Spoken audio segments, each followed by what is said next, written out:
mudah dalam keadaan sehat walafiat di masa new normal pandemi COVID-19 ini dalam pembelajaran daring.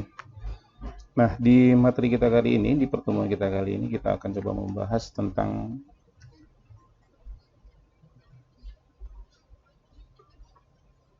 mengkonfigurasi control panel hosting untuk proses setup Azenti. Nah, baik, materi yang sudah Bapak upload ya ada di web smkn1klasit.ipdynamic.com/port81 di materi 4.10 mengkonfigurasi control panel hosting setup Azenti.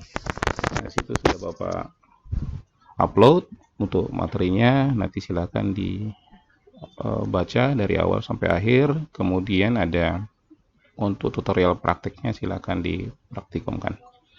Baik, menginstal control panel web hosting Azenti. Azenti itu sebenarnya apa? Azenti merupakan sebuah control panel web open source ya, yang ringan dan memiliki banyak fitur. Kemudian selain itu, kelebihan dari Azenti adalah menyediakan interface web yang responsif untuk mengelola setup server kecil. Jadi ada garis bawahnya di sini bahwasanya Azenti adalah control panel yang memiliki tampilan ya, yang responsif ya, kemudian bisa digunakan untuk server yang skala kecil.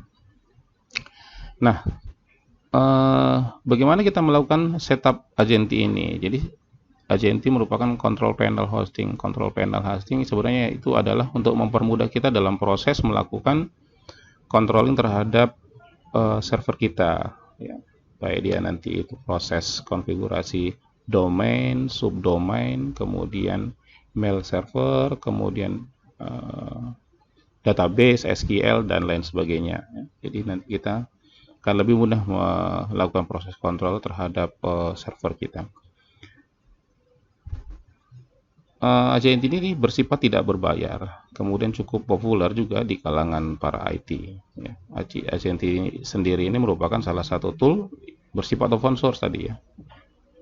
Kemudian memudahkan user melakukan manajemen pada server berbasis Linux ya. Jadi server berbasis Linux. Jadi dalam hal ini server yang akan kita coba praktikum nanti menggunakan operating system Linux Debian versi 9.5 ya. Nah, bahwasanya Azenti ini adalah digunakan untuk dibuat menggunakan bahasa pemrograman Python ya. Salah satu bahasa pemrograman. Kemudian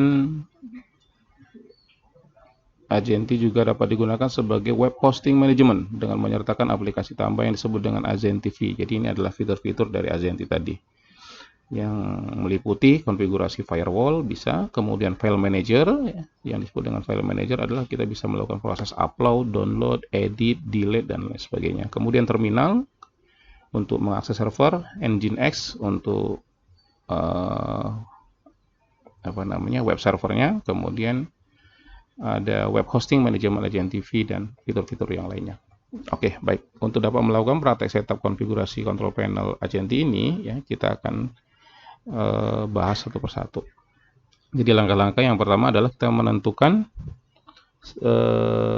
infrastruktur ya. Infrastruktur dalam hal ini adalah topologi jaringannya. Nah, jadi topologi yang akan kita gunakan atau skema jaringannya di sini adalah ada server ya, kemudian terkoneksi ke switch, dari switch koneksi ke komputer klien.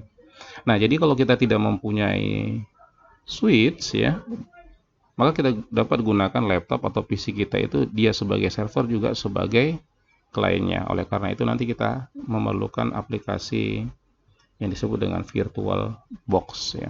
Jadi kalau kita implementasikan ke jaringan yang sebenarnya di sini kita bisa pakai server 1, kemudian switch 1, kemudian komputer klien.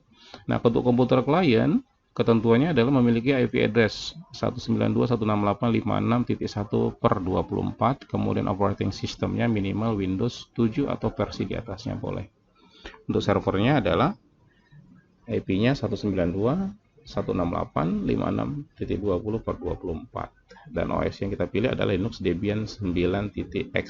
Nanti bisa kita pakai Debian 9.5. Hostname yang harus kita konfigurasi, nama hostnya adalah Linux Dash Server. Ya, kemudian aplikasi pendukungnya harus terinstall di server tadi adalah PHP 5 Apache 2. Ya. Oke, itu dulu untuk proses skema jaringannya. Jadi kita pahami dulu skemanya, IP-IP-nya dan segala macamnya. Ya. Nah, selanjutnya kita buka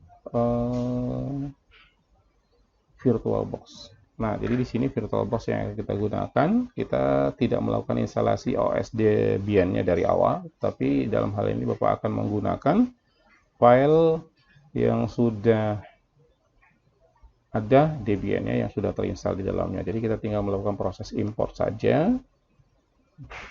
Tipe ekstensinya adalah OVF ya. Oke. Cari.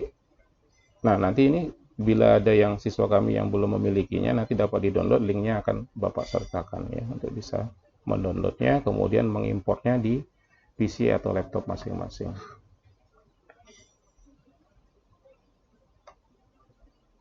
Oke, setelah dipilih filenya kita pilih next, kemudian import saja langsung.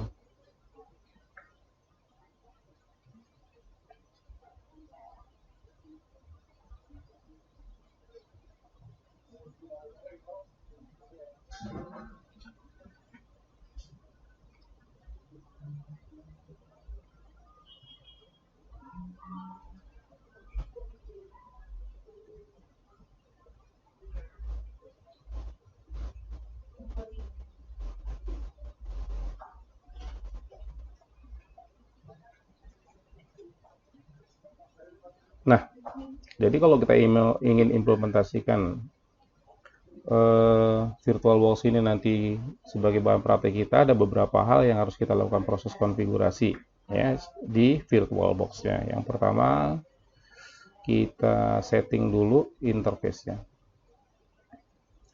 Nah, kemudian di ini kita lihat penggunaan RAM-nya, usahakan ya maksimal itu separuh dari RAM fisik yang ada dimiliki PC atau laptop kita. Ini dalam hal ini Bapak saya gunakan 1 GB saja untuk ini ya, untuk RAM-nya. Kemudian di network ya, di network karena persyaratan untuk bisa menginstal Agenti adalah kita wajib terkoneksi dengan internet, maka interface-nya harus kita siapkan atau networknya kita siapkan sebanyak 2, adapter 1 dan adapter 2. Nah, dalam hal ini nanti adapter satunya terkoneksi dengan internet, kemudian adapter 2-nya kita koneksikan sebagai komputer PC client ya.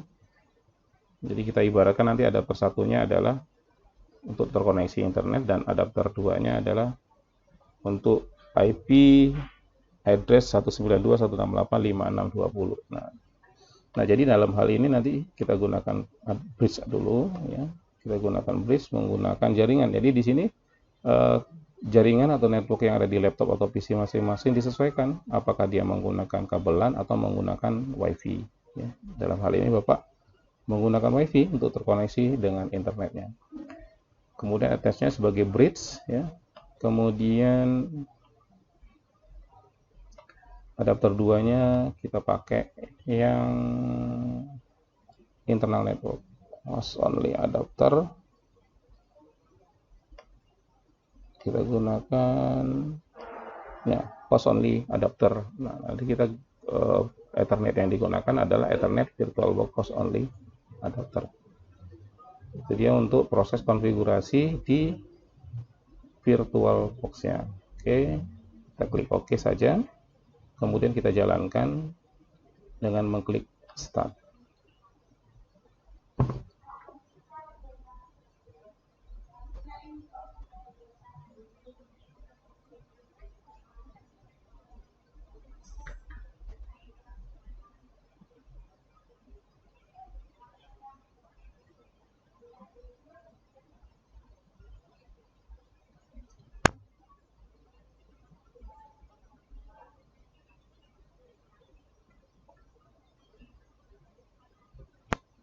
Oke, sudah login ya, Debian GNU Linux 9 server TTE1 server login. Nah, untuk bisa melakukan proses konfigurasi dan instalasi paket-paket apa saja nanti di Debian-nya, kita harus login sebagai root ya. Kita silakan ketik di server loginnya root, passwordnya 12345. Jadi